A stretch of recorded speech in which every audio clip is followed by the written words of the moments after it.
Goed, ons gaan so 'n paar, is die, daar is daar een man, Chris is daar daar agter.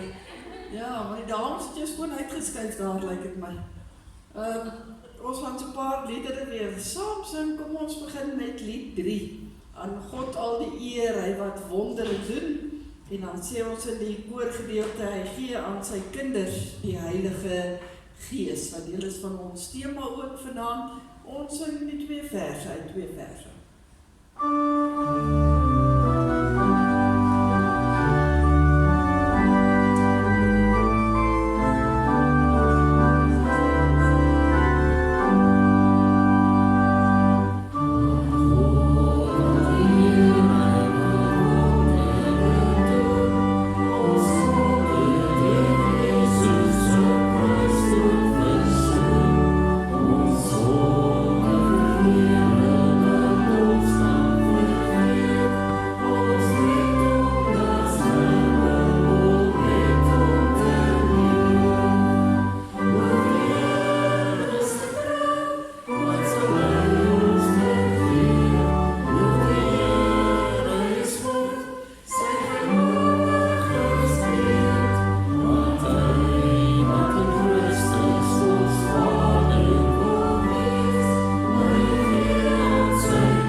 Is een van die Pinksterliedere ook in ons liedboek, wat sê, Gees van God wat in my woon, breek die woord vir my, kom en heilig my, troos my, sterk my, leer my, lei my. So, baie mooi lied, kom ons sing daarvan ook al 2 die verse.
Lied 409 in ons gemeente sangbundel.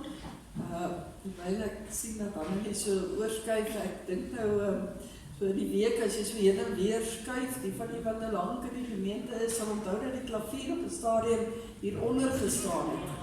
Ja, dan moes ons nou mooi gekorrel het, wanneer ons 'n orgellied sing en wanneer ons 'n klavierlied sing. Nou is dit so maklik, jy hoppel net van die een na die ander. So dit help nogal baie.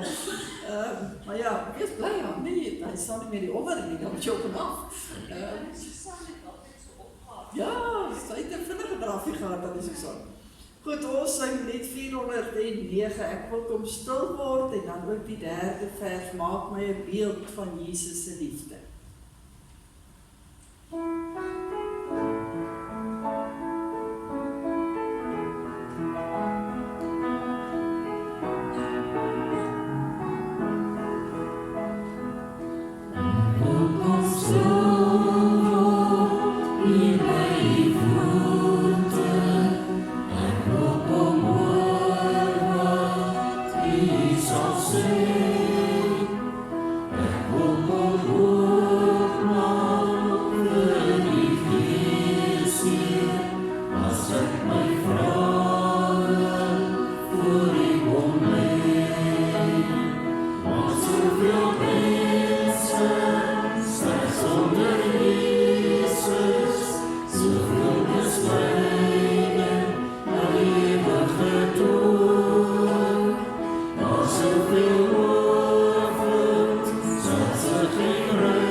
Net so 'n bietjie verder kry ons dan lied 415 wat sê Vader seën Suid-Afrika. Ek weet nooit wat is watter verse nie, so ons sing sommer die hele lied saam.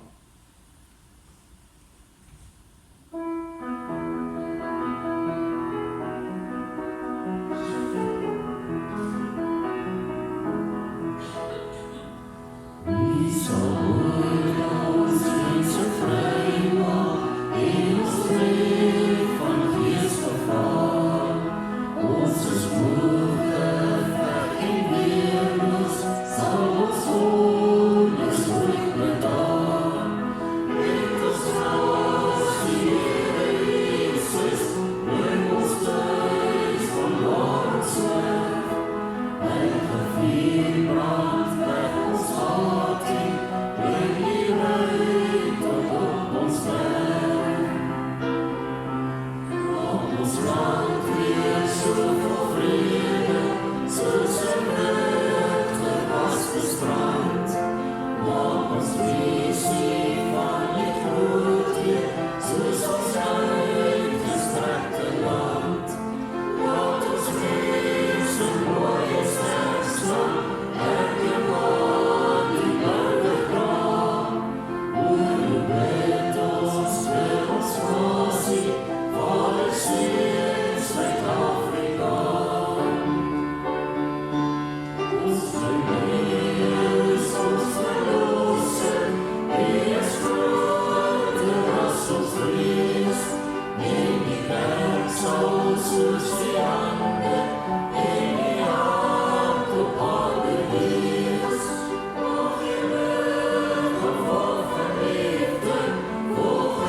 vlamliedere, vlamlied 47 sê, Gees van die waarheid, U woon hier in my, maak my gehoorsaam, getrou aan U woord. Hy het net die 2 verse en ons sing al 2, die koorgedeelte pas baie mooi ook by vanaand. Gee my die klop van die Vader se hart, leer my die klank van sy stem. Ons sing albei die verse.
Ons laaste lied by ons voorsang is ook 'n vlamlied, lied 318, waar ons die gebed uitspreek, nader tot die Here en hy sal ook getrou tot jou nader.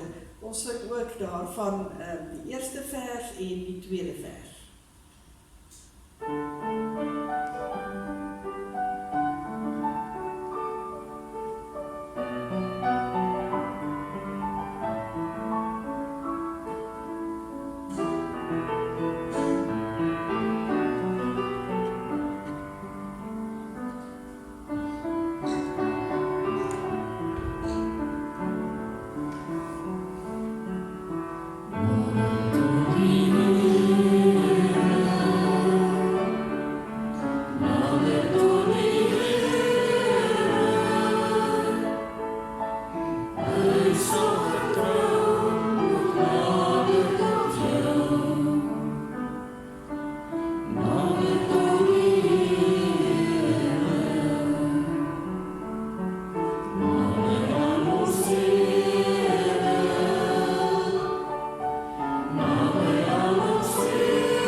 baie hartlik welkom hier in die huis van die Here, so op 'n Dinsdag aand, so vordere week, stadig maar seker, skielike kouigheidjie, wat ons ook so bekruip het, en 'n nattigheidjie daarby, maar ek glo vertrou niemand van julle daarom nat gereën. Vandag nie, weet almal daarom dit het gereën.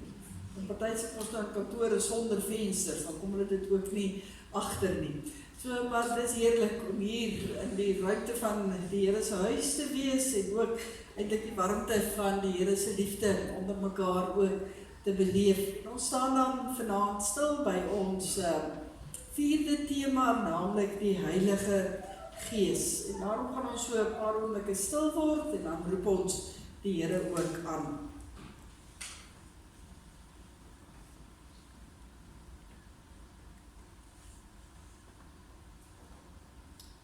God, U het die Heilige Gees oorvloedig op ons uitgestort, deur Jesus Christus, ons Verlosser. So is ons dan deur die genade vrygespreek en het ons erfgename geword van die ewige lewe wat ons verwag. Amen. Geliefdes, in die naam van die Vader en die Seun en van die Heilige Gees, een God, genade en vrede vir u. Kom ons sing saam ook een van ons Pinksterliedere in ons liedboek, lied 430.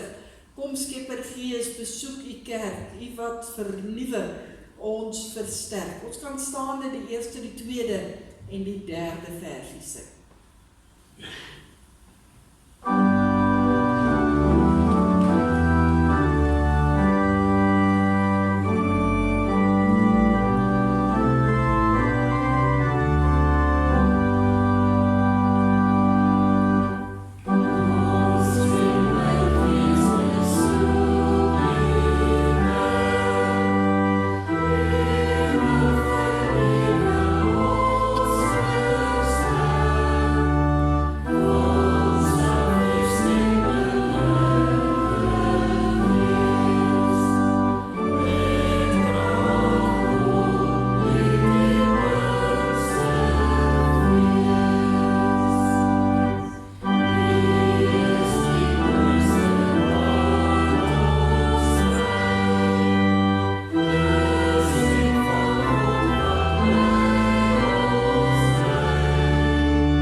Hoofstuk 3 vers 21 en 22, ons kry dit ook in Matteus en Markus, dieselfde gedeelte van Jesus se doop, en dan blaai ons ook na Handelinge 2, se eerste 4 verse, die uitstorting van die Heilige Gees, soos ek noem, bekende gedeeltes, Lukas 3, die doop van Jesus by vers 21, en dan Handelinge 2, die eerste 4 verse, die uitstorting van die Heilige Gees. Die wat graag saam wil lees.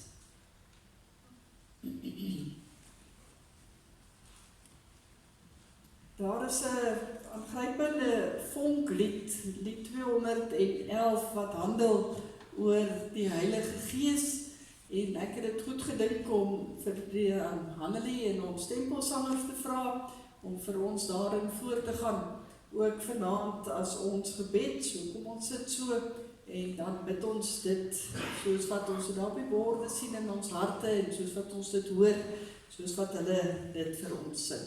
Dankie Hannelie.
Dankie vir al die laaste sinnetjie wat hulle gesing het, die gee ons woorde van deernis, laat ons met vreugde getuig. Kom vooruit om hierdie skrifgedeeltes wat ons saam lees, ons lees Lukas 3 by vers 21, onder die opskrif die doop van Jesus. Toe al die mense hulle laat doop het, is Jesus ook gedoop. En terwyl hy staan en bid, het die hemel oopgegaan, en het die Heilige Gees in sigbare gestalte, soos 'n duif op hom neergedaal.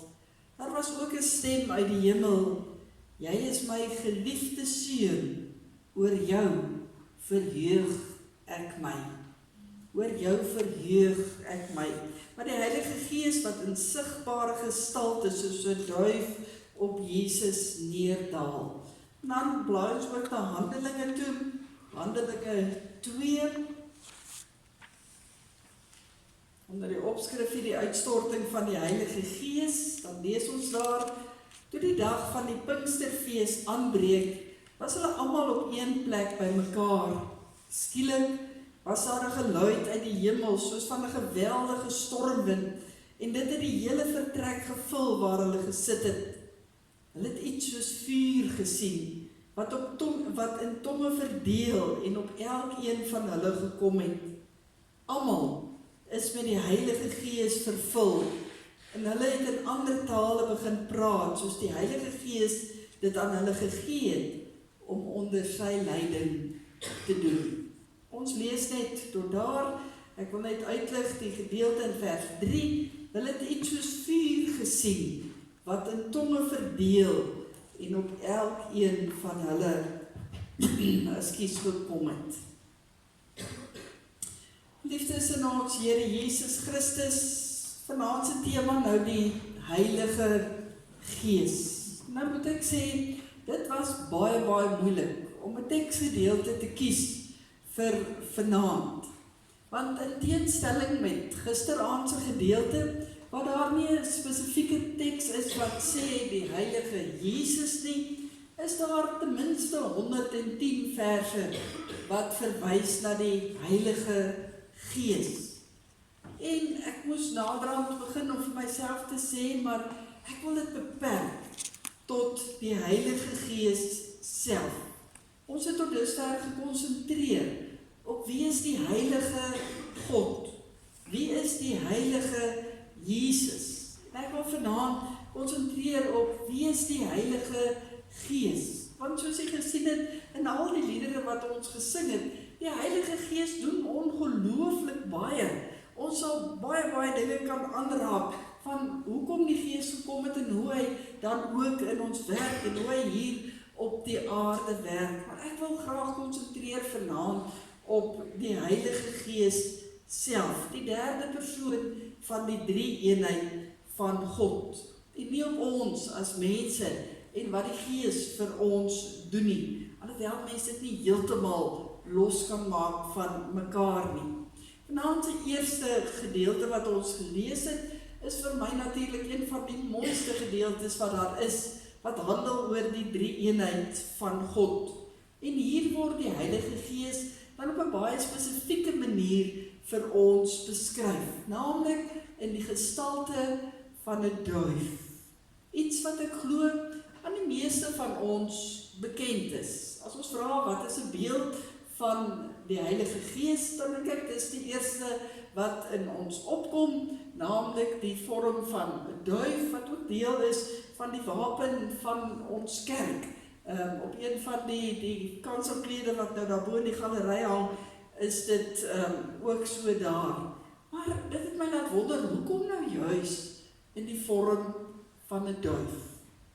Hoekom word die Heilige Gees vir ons beskryf in die beeld van 'n duif? Want die Heilige Gees assosieer ons gewoonlik met iets soos krag. Ons lees dit in verskillende dele van die Bybel al reeds so vroeg, soos Matteus, as die engel na Maria toe kom om te sê dat sy die ma gaan word van ons Here Jesus Christus, dan sê hy vir haar, die engel antwoord haar, die Heilige Gees sal oor jou kom en die krag van die Allerhoogste sal die lewe in jou wek.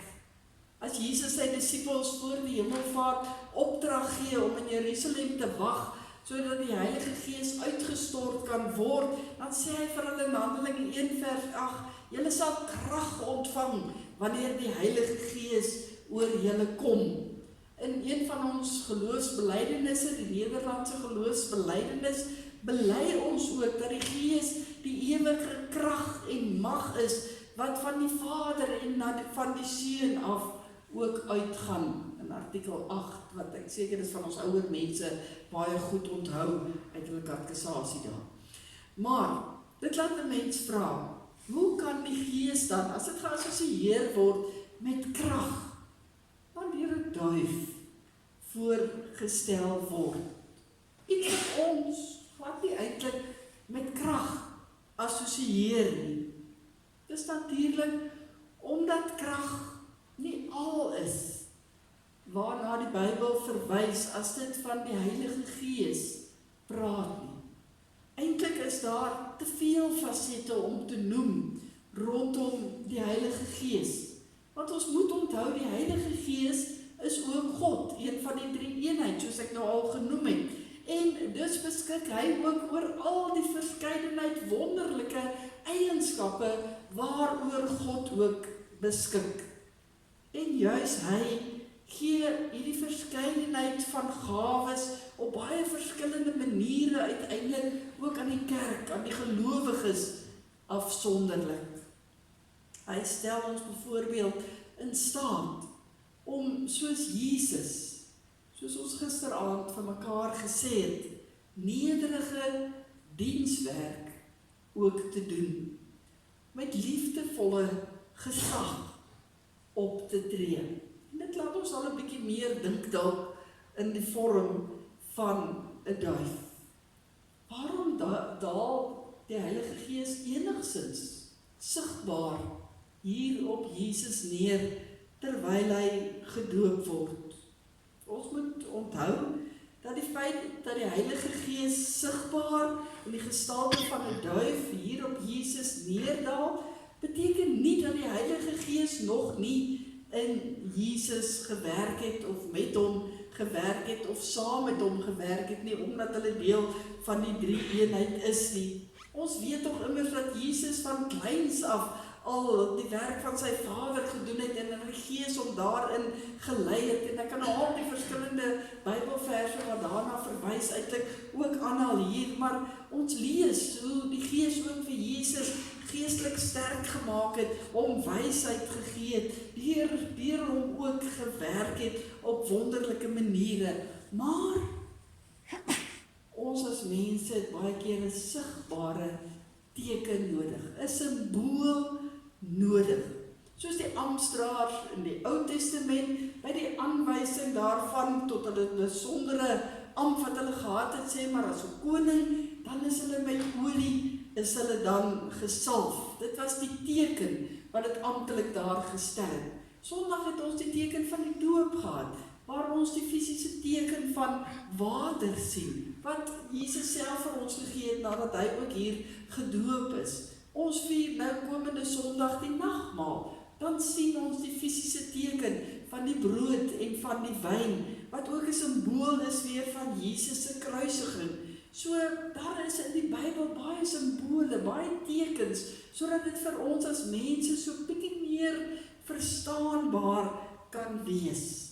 En daarom was dit simbolies, hoe die Heilige Gees dan ook hier op Jesus neerdal, in die vorm van 'n duif, om daarmee te sê, maar nou begin hy amptelik met sy amptswerk, waarvoor hy gestuur is na hierdie wêreld, naamlik om verlosser te wees. En dan, in die eerste plek, word die Heilige Gees sigbaar in die vorm van 'n duif uitgestort, sodat Johannes die doper kon wees. Maar hierdie persoon wat hy nou doop, is die beloofde verlosser. Wonderlik, hoe God eintlik, wil ek sê, die moeite doen om vir Johannes te wys, die persoon wat jy tot nou toe aangekondig het, hy is waarlik die gestuurde. Johannes moes mos die mense voorberei op hierdie verlosser se koms. Hy moes hom vir die mense uitwys en aanwys, en watter beter bevestiging kan Johannes nou kry hier, as die Heilige Gees in die vorm van 'n duif op hom neerdal, en God nog uit die hemel uit ook sê, dis my geliefde seun, dis die beloofde verlosser. En dit moet in die vorm van 'n simbool wees, want die Heilige Gees is eintlik ook die onsigbare God. Johannes sou hom nie sien neerdal het nie, as dit nie in die vorm van 'n simbool dan ook was nie. En daarom hierdie sigbare teken. Maar nou kom ek weer terug na my vraag. Hoekom nou juis 'n duif? Niks wat God doen is ooit sonder betekenis nie. Dit is nie sonder rede dat die Heilige Gees hier by Jesus se doop in die gedaante of in die gestalte of met die simbool van 'n duif op Jesus neerdal nie. Nie in die gedaante van 'n mossie of 'n kraai of 'n arend of enige ander voël wat ons dan eerder sou verkies nie. Nee, dit is 'n duif, omdat daar sekere eienskappe al in daardie tyd aan 'n duif toegereken ook was. In die eerste plek was 'n duif in daardie tyd vir mense 'n simbool van reinheid en onskuldigheid. En in die tweede plek was dit ook 'n simbool van sagtheid, of as ek nou die woord kan noem van nie veglustig wees nie. 'n Duif word in die eerste plek in die Bybel voorgestel as 'n simbool van 'n rein voël. Dit is die enigste voëlsoort wat in die Ou Testament aan die Here geoffer kon word. Gewoonlik, mense wat te arm was om een of ander van die ander offerdiere te kon gee, kon dan 'n duif vat, wat gesien was as 'n rein voël, en so voor die Here geoffer word. Die Here Jesus Christus het self op 'n stadium verwys na die reinheid van 'n duif.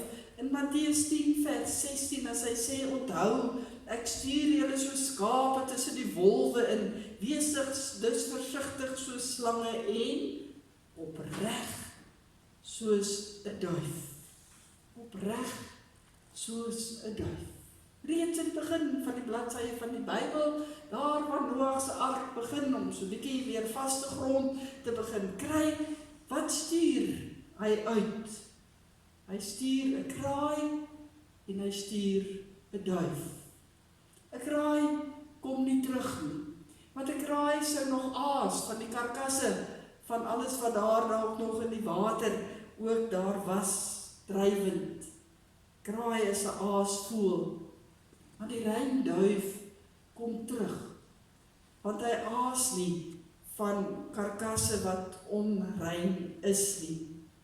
En so is die duif 'n simbool van reinheid, wat hier op Jesus neerdaal, vleklose van God, waar daar geen sonde in Jesus is nie.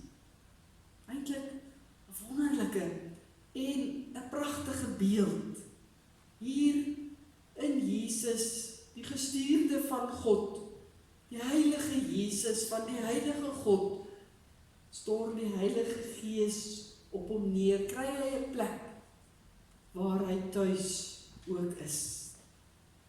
Die tweede rede hoekom die Heilige Gees in die vorm van 'n duif neerdaal, het iets te doen met die sagtheid en die nie veglustigheid, die nederigheid, as 'n mens nou 'n menslike eienskap aan 'n duif kan toeëien van 'n duif. Duwe baklei nie gereeld soos ander voëls nie. Hulle baklei baie kere nie eers terug nie. En nou sien ons hier waar die Heilige Gees in die vorm van 'n duif in 'n sigbare gestalte na die aarde toe kom, dan daal hy op Jesus neer, wat ons gister gesien het, wat met gesag opgetree het, maar wat met liefde opgetree het. En dit sê vir ons baie van waartoe die Heilige Gees ons eintlik ook aanspoor in hierdie wêreld. As ons ook in die voetspore van Jesus moet volg, gevul deur die Heilige Gees, dan is dit hoe die Here wil hê ons moet optree. In nederigheid, in sagtheid, nie met veglustigheid nie. Dis die taak wat ons het. En dan kry ons so half die heeltemal teenoorgestelde beeld as ons in Handelinge lees. Want wat gebeur in Handelinge met die uitstorting van die Heilige Gees? Ons kry die beeld van die tonge van vuur, en ons wil so half sê, maar nou weerspreek hierdie twee beelde mekaar totaal en al, wat glad nie die geval is nie. Toe die Heilige Gees daar op Pinksterdag uitgestort is, was dit nie ene van veglustigheid, as ek dit nou so kan noem nie. Nee, daar die tonge van vuur was 'n beeld om mense aan die brand te steek, om te gaan vertel. Dit was die belangrikste rede hoekom die Heilige Gees daar uitgestort is. Dit moes die disippels wat nou apostels was in beweging bring. Dit moes die mense wat gehoor het van Jesus in beweging bring. Dit moes hulle gaan laat praat. Dit moes hulle brandend hier in hulle binne wees, dat hulle nie anders kon as om te gaan vertel van wie Jesus is nie. Met brandende harte moes hulle uitgaan en gaan praat. En ons lees dit verder, as ons nou verder lees in hoofstuk 2 van Handelinge, hoe dit ook so gebeur het. Mense wat vol word van die Heilige Gees, is mense wat praat oor Jesus, van sy groot dade, van alles wat hy gedoen het. Praat oor dit waarvan ons vol word, wanneer die Heilige Gees ook in ons is. Dan kan ons nie eintlik anders dat ons monde ook oorloop nie. Dis hoe die Heilige Gees daar met tonge van vuur uitgestort word, om beweging te bring, om mense brandend vir die Here te maak. Dis hoe hy ons wil vervul, in ons binneste wil werk. Hy wil so oorweldigend sterk in ons as mense werk, dat hy ons as het ware oorneem. Want anders, as by die afgode van daardie tyd, gaan die kinders van die Here nie in 'n beswyming of in 'n ander gestalte wat hulle nie weet wat hulle doen nie. Nee, hulle word juis beheer deur die Heilige Gees. En hoe word ons beheer deur die Heilige Gees as ons so brandend is om van die Here te vertel? Om te gaan vertel soos Jesus opgetree het. Met die nederigheid, met die liefdevolheid, met die sagtheid van 'n duif. Eintlik wonderlik hoe hierdie twee beelde by mekaar uitkom. Hoe die duif en die tonge van vuur, van die beelde van die Heilige Gees wat ons kry in die woord van die Here, en uiteindelik so op 'n wonderlike manier by mekaar kom. Jesus het opgetree in nederigheid, met liefde en met sagmoedigheid, al was dit met gesag, soos 'n duif. En daarom moet ons dit ook so gaan doen. Jesus het self 'n hele paar keer verwys, eintlik hoe hy ook met ons as mense ook omgaan. As hy sê in Johannes 12 vers 47, ek het nie gekom om die wêreld te oordeel nie, maar om die wêreld te red. En ons weet hoe het hy dit gedoen. Vers wat ek gisteraand ook aangehaal het, neem my juk op julle en leer van my, want ek is sagmoedig en nederig van hart. Jesus het nie getwis en geskreeu op mense nie. Hy het nie geknakte riete gebreek en dowwe lampitte uitgeblus nie. En uiteindelik is hy verraai en verloon en geslaan en gegesel en gekruisig sonder om te protesteer. Nie omdat hy magteloos was nie. Nee, dit het juist, dink ek, ongelooflik baie krag van hom te gevat om so te ly vir ons. Jesus was nie iemand wat heeltyd sy koningskap en sy majesteit voorop laat staan het nie. Nee, baie mense sou hy dan te hoog gewees het om te bereik, onbereikbaar hoog. Hy het geword soos een wat dien, wat daar is vir almal, toeganklik was. Die nederigheid en die sagtheid waarmee hy sy werk hier gedoen het, het hom gemaak dat enigiemand hom kon nader.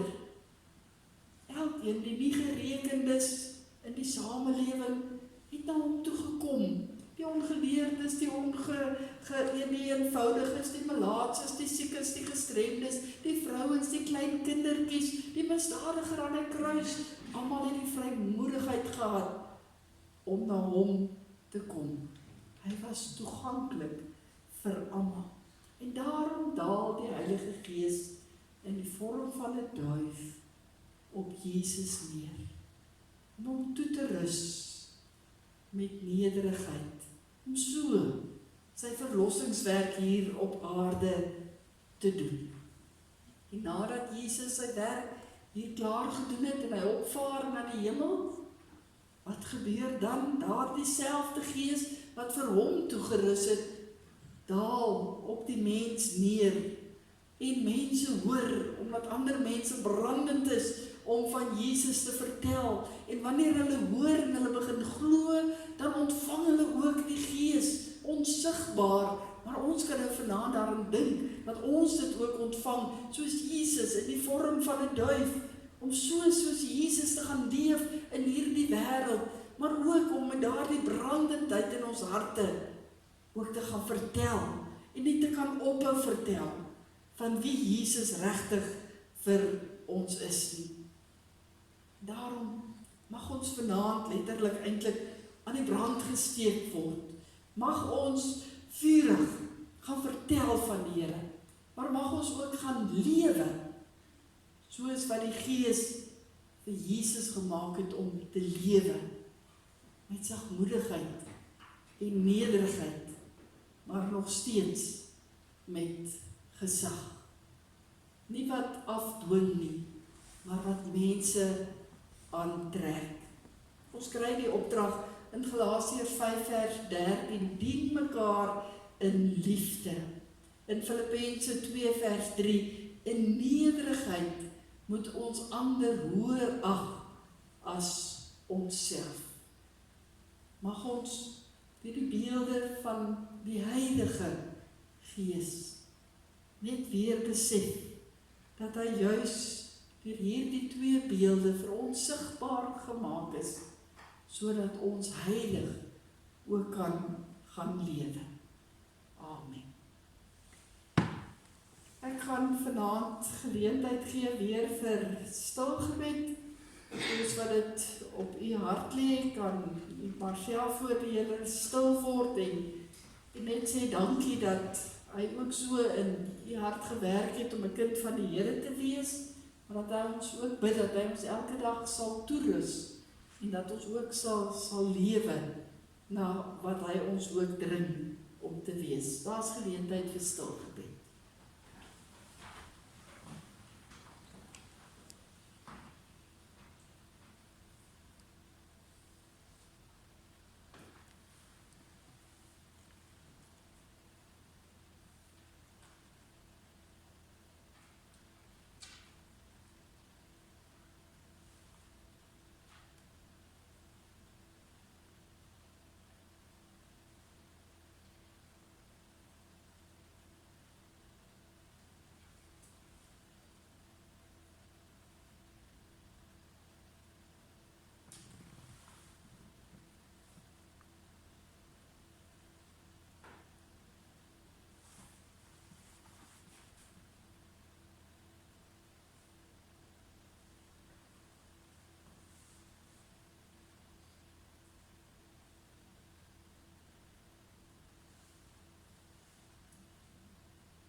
Ons Hemelse Vader,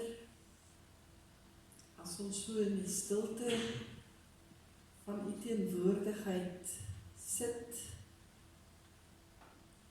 dan wil ons eintlik nie die stilte verbreek nie.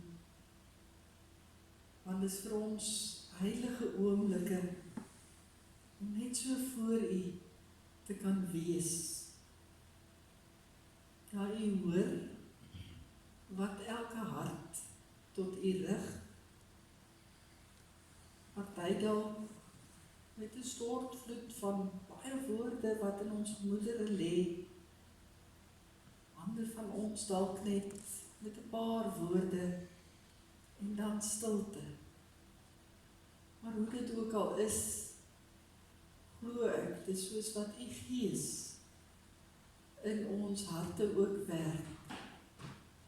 En al het ons net 'n sug, dat u Gees ook weet, wat ons met daardie sug ook bedoel. Dankie Here, dat ons vanaand kon kyk na die Heilige Gees. En Here, dit is vir ons moeilik, om regtig in 'n kort tydjie, waar u as Gees ook heilig is, dit in woorde te probeer saamvat. Want u as Heilige Gees is so omvangryk.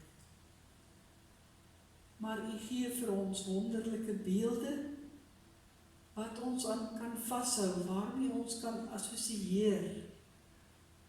En daarom bid ons Here, as ons dink aan 'n duif, dat ons ook sal dink, dat hoe u Gees vir Jesus tot vol gemaak het, met nederigheid en 'n sagtheid, dat u dit ook vir ons sal gee, as ons diensbaar is in hierdie wêreld. Maar waar u Gees ook gekom het, die vorm van 4 tonge, om ons aan die brand te steek, om lewend te wees vir U met woord en met daad. Mag daardie vlam in ons nooit flou word en verdwyn nie. Dan mag U so in ons harte en ons lewens brand, dat ons nie anders kan as om voluit vir U te lewe en van U te vertel. Here, seën vir ons in hierdie aand verder. Seën vir ons in 'n nuwe dag, in die middel van die week ook môre. Dankie dat U Gees vir ons sal krag gee, sal genade gee en by ons sal wees. Gebruik ons, Here, en seën vir ons, dat ons ook môre aand hier by mekaar kan kom, om ook so hierdie reeks af te sluit, as ons dan gaan saam dink oor hoe U wil hê ons ook heilige mense moet wees. Dankie, Here, dat ons kan uitsien daarna, en dankie dat ons weet, U sal hier ook by ons wees, soos wat U nou ook verder met ons gaan. Amen.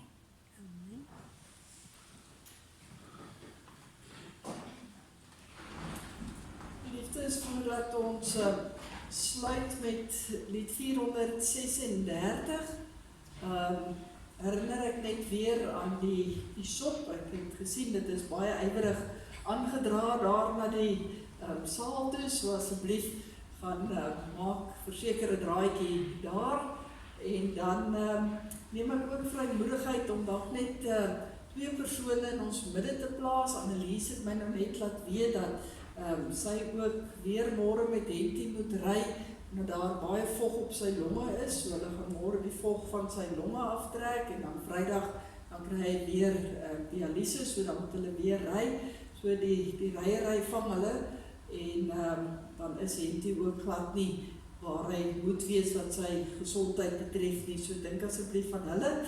En dan Roan Botha, een van ons blydenisklaskinders, het ongeluk gehad op die hokkieveld, en hy het nogal seer gekry by sy nek en so meer, maar hy is by die huis, baie dapper probeer skool toe gaan gister, maar nie ver gekom nie, so kom ons bid ook dat hy mooi sal genees. Maar jy het die lysie ook van Sondag, dink asseblief van al die ander, maar het van Bouillon se operasie het baie goed afgeloop, sy gaan aansterk, en Antoinette is ook by die huis, sy moet ook net gesond word, so ons bly bid vir hulle genesing ook. Dan gaan ons sluit deur saam te sing lied 436, herskep o Gees, laat leef o Gees, laat kom die koninkryk met mag. Ons sing staande die 2 verse, hier ontvang die seën en ons antwoord met die heilige lied.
Die Heilige Gees sal ons seën en ons beskerm Die Heilige Gees sal by ons staan en ons help.